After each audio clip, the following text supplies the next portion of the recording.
Bonjour et bienvenue dans Envahissante. Dans l'épisode précédent, nous avons vu que de nombreuses espèces avaient été introduites sur le territoire polynésien. Pourtant, toute espèce introduite ne devient pas nécessairement envahissante. Alors pourquoi et comment ces espèces deviennent-elles envahissantes? C'est ce à quoi nous allons répondre sans plus attendre.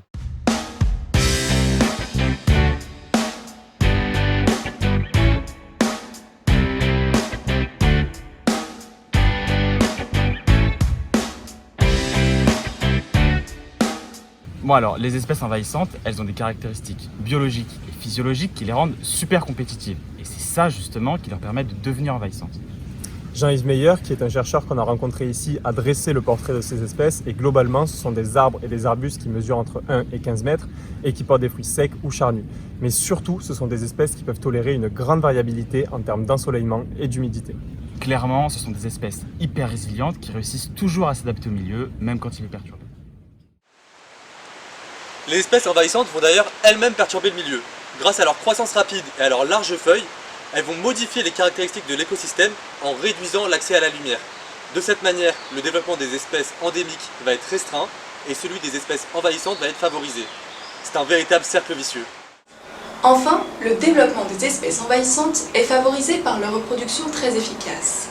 Elles cumulent à la fois une reproduction végétative et sexuée, avec la production d'une grande quantité de graines qui se disséminent facilement.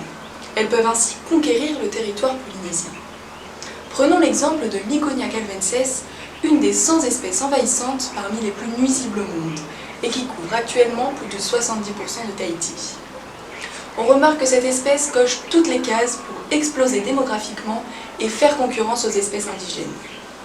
Elle tolère des milieux plus ou moins ensoleillés et humides. Elle fleurit 3 fois par an, avec plus de 100 000 fleurs par panicule, soit plusieurs millions par arbre. Ces fruits charnus, constitués de 200 minuscules graines, sont dispersés par les oiseaux et les rats, eux aussi envahissants. Ces graines peuvent même résister dans le sol plus de 10 ans avant de germer. Elle peut aussi se multiplier par bouture et par rejet de souche. Et en plus de ça, sa croissance est excessivement rapide, jusqu'à 1,50 m par an. Et ces feuilles peuvent atteindre la taille d'un écran de télévision. Elles forment donc un couvert dense et limitent drastiquement l'accès à la lumière pour les autres plantes.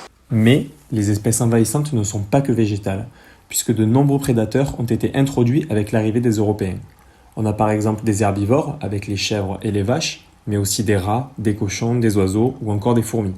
Et dans ce nouveau milieu, ces espèces introduites, elles n'ont pas de prédateurs.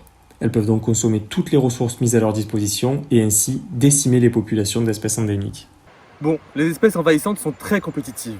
Elles prolifèrent vite et modifient le milieu. Mais comment se fait-il que les espèces endémiques soient si vulnérables face aux envahissantes? Quels sont les véritables impacts sur les populations endémiques et indigènes? Nous le verrons très prochainement. Merci d'avoir suivi cet épisode et à bientôt pour la suite.